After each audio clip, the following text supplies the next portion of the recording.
الحمد لله رب العالمين والعاقبة للمتقين والصلاة والسلام على سيد الأنبياء والمرسلين وعلى آله وأصحابه وأزواجه وذرياته أجمعين.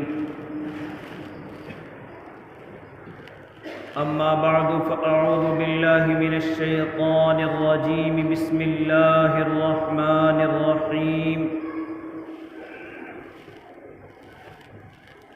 إنما يعمر مساجد الله من آمن بالله واليوم الآخر وأقام الصلاة وآتى الزكاة ولم يخش إلا الله فعسى أولئك أن يكونوا من المهتدين. وقال النبي صلى الله عليه وسلم: أحب البلاد إلى الله مساجدها وأبغض البلاد إلى الله أسواقها. صدق الله العظيم وصدق رسوله النبي الكريم ونحن على ذلك من الشاهدين والشاكرين والحمد لله رب العالمين. واجب الاحترام ساتھیوں، بزرگوں، نوجوانوں اور معصوم بچوں، اپنے گھروں میں سماعت فرمانے والی اسلامی مائیں اور بہنوں، آپ حضرات کے سامنے سیرت طیبہ کا عنوان چل رہا ہے، لیکن آپ حضرات یہ بھی جانتے ہیں کہ اگر وقت کے اعتبار سے کوئی اور موضوع درمیان میں آ جائے تو اسے بھی آپ حضرات کے گوشے گزار کرنا ضروری ہوتا ہے وقت کے اعتبار سے، اور یہ بھی میرے اور آپ کے آقا محمد عربی صلی اللہ علیہ وسلم کی سیرت طیبہ کے بڑے موضوع میں سے ایک ٹکڑا ہے۔ میں نے ابھی آپ حضرات کے سامنے قرآن مقدس کی ایک آیت کریمہ تلاوت کی، جس میں اللہ رب العزت کچھ اپنے خاص بندوں کی تعریف فرما رہے ہیں اور ان کی نشاندہی فرما رہے ہیں۔ جس طرح اللہ رب العزت کہیں متقیوں کی نشانی، کہیں مخلصوں کی نشانی، کہیں اپنے نیک بندوں کی نشانی بیان فرماتے ہیں، اسی طریقے سے میرے اور آپ کے اللہ اس آیت مبارکہ میں ان لوگوں کی نشانی بیان فرما رہے ہیں جو اللہ کے گھروں کو تعمیر کرتے ہیں، یعنی جو مسجدوں کو تعمیر کرتے ہیں۔ اللہ مسجدوں سے محبت کرنے والوں کی نشانیاں کیا ہیں؟ اللہ رب العزت اس آیت کے اندر ارشاد فرما رہے ہیں: انما یعمر مساجد اللہ، اللہ کے گھروں کو تعمیر کرنے والے من آمن باللہ والیوم الآخر وہ ہیں جو اللہ پر ایمان رکھتے ہیں، وَأَقَامَ الصَّلَاةَ اور جو نمازوں کی پابندی کرتے ہیں، وَآتَى الزَّكَاةَ جب ان پر مال زیادہ ہو جائے تو اس میں سے کچھ حصہ اللہ کے نام کا ضرور نکالتے ہیں، غریبوں کے لیے خرچ کرتے ہیں، کمزوروں کے لیے خرچ کرتے ہیں۔ وَلَمْ يَخْشَ إِلَّا اللَّهَ فَعَسَىٰ أُولَٰئِكَ أَن يَكُونُوا مِنَ الْمُهْتَدِينَ۔ پھر ان کی تعریف بیان فرمائی کہ شاید یہ لوگ کامیاب ہو جائیں، اور انہی لوگوں کو کامیابی کی ضمانت دی ہے۔ کن لوگوں کو؟ کہ جو اللہ کے گھروں کو تعمیر کرتے ہیں، اور اللہ کے گھروں کو تعمیر کرنے کا کام اللہ ہر کس و ناقص سے نہیں لیتا، ہر کسی سے نہیں لیتا، بلکہ اللہ رب العزت ان لوگوں کو پسند کرتا ہے کہ جو نمازوں کے پابند ہوتے ہیں، اور جو غریبوں کا خیال کرتے ہیں، اور جو اللہ پر یقین کرتے ہیں اور اس کے محبوب سے محبت کرتے ہیں۔ اللہ انہی لوگوں سے اپنے گھروں کو تعمیر کراتا ہے۔ یہ تخصیص اللہ نے کیوں کی ہے؟ اس تخصیص کی ضرورت کیا پڑی ہے؟ جانتے ہو، اللہ اس زمین پر جتنے مکانات دیکھتا ہے، جتنے اس زمین پر جگہیں ہیں، اللہ سب سے زیادہ پسند اگر کسی جگہوں کو کرتا ہے تو وہ صرف اور صرف مسجدیں ہیں۔ اس لیے میرے اور آپ کے آقا صلی اللہ علیہ وسلم ارشاد فرماتے ہیں، احب البلاد الی اللہ مساجدها۔ اللہ جن گھروں کو سب سے زیادہ پسند کرتا ہے، اس زمین پر جو سب سے زیادہ اس کو جگہیں پسند ہیں، وہ صرف اور صرف اللہ کے گھروں کی جگہیں ہیں، وہ صرف اللہ کے گھر یعنی مسجدیں ہیں۔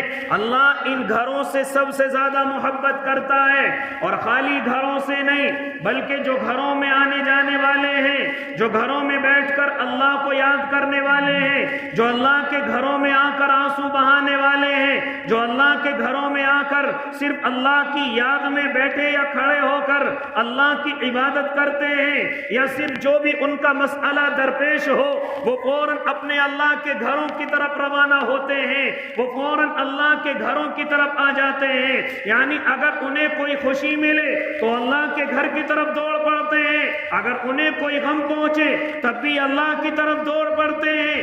اسی طریقے سے اگر انہیں کوئی خوشخبری مل جائے، اگر انہیں کوئی پریشانی آ جائے، یہاں تک کہ اگر ان کا کوئی بھی مسئلہ ایسا آ جائے کہ جس کو وہ اللہ کے علاوہ کسی اور کے سامنے رکھنا نہیں چاہتے، وہ فوراً اپنے اللہ کے گھروں کے اندر آتے ہیں۔ تو اللہ جس طریقے سے گھروں سے محبت اپنوں سے کرتا ہے، اسی طرح گھروں میں آنے جانے والوں سے بھی محبت کرتا ہے۔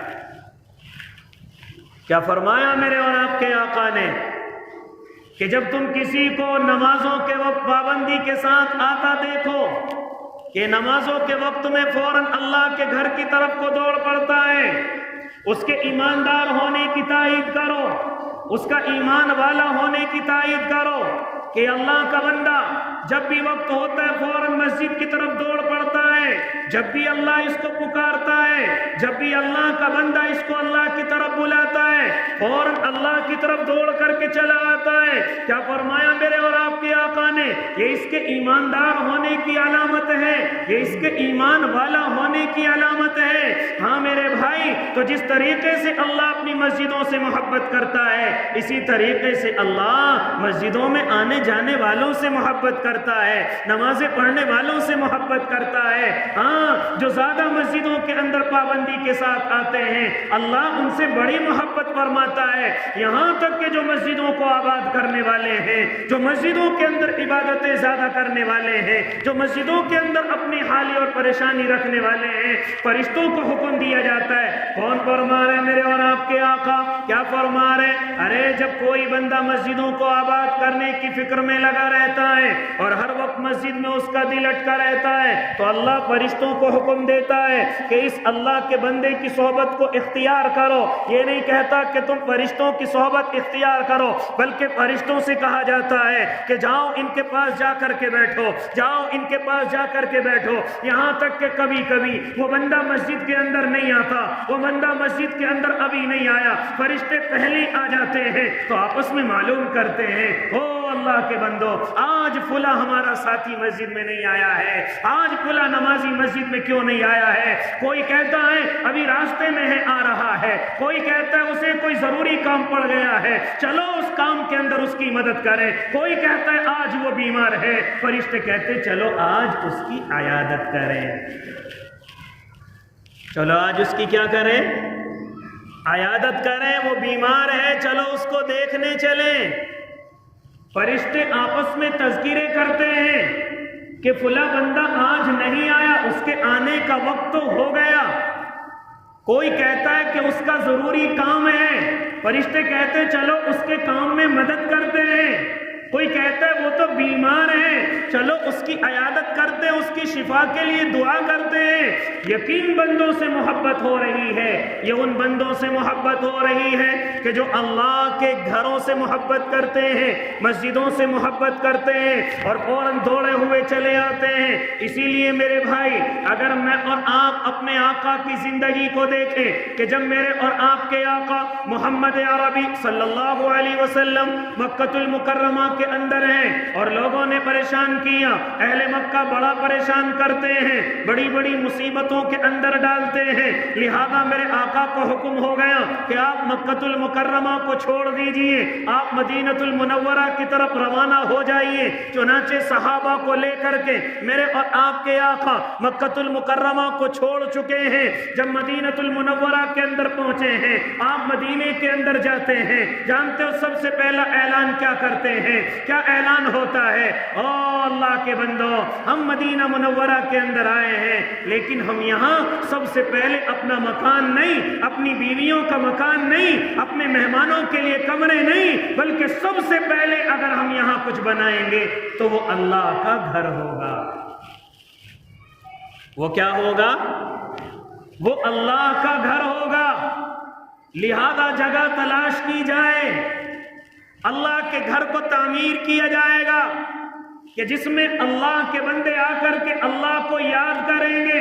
حالانکہ اس امت کی خاصیتوں میں سے ایک خاصیت یہ ہے کہ اللہ نے اس پوری زمین کو اس کے لیے مسجد بنا دیا ہے، کہیں بھی سجدہ کرے اللہ قبول کرے گا، کہیں بھی نماز پڑھے اللہ اس کی نماز کو قبول کرے گا، لیکن میرے بھائی جو فضیلت اللہ نے مسجد کی رکھی ہے وہ اور دیگر زمین کی نہیں رکھی ہے۔ نمازیں تو قبول ہو جائیں گی، فرضیت تو ادا ہو جائے گی، لیکن میرے بھائی جو ثواب اللہ مسجدوں کے اندر آتا نمازوں کا کرتا ہے وہ گھروں میں نہیں ملتا، وہ راستوں میں نہیں ملتا، وہ دوسری جگہوں پر نہیں ملتا۔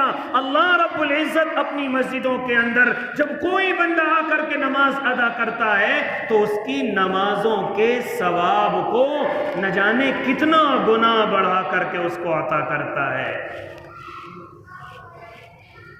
یہاں تک فرماتے ہیں میرے اور آپ کے آقا کہ اگر کوئی بغیر عذر کے مسجد کی جماعت کو چھوڑ دے، میرا دل چاہتا ہے کہ میں مصلی پر کسی اور کو امام بناؤں اور میں گھروں کے اندر جاؤں اور جو لوگ جماعت کو چھوڑے ہوئے ہیں میں کوئی آگ کی لکڑیاں اکٹھی کروں اور ان کے گھروں کو جلا دوں۔ یقین لوگوں کو کہہ رہے ہیں جو بغیر عذر کے اپنے گھروں میں نمازیں پڑھتے ہیں، اسی لیے ان مسجدوں کے ثواب کو اللہ نے بڑا بڑھایا ہے، یہاں تک کہ اگر محلے کی مسجد ہے تو 25 سے 27 نمازوں کا ثواب، اگر جامع مسجد ہے تو 500 سے 700 نمازوں کا ثواب، اور اسی طرح اگر میں اور آپ مکہ المکرمہ میں پہنچ جائیں، اللہ سب کو جانا نصیب کر دے تو وہاں ایک نماز کا 1,00,000 نمازوں کے برابر ثواب ہے۔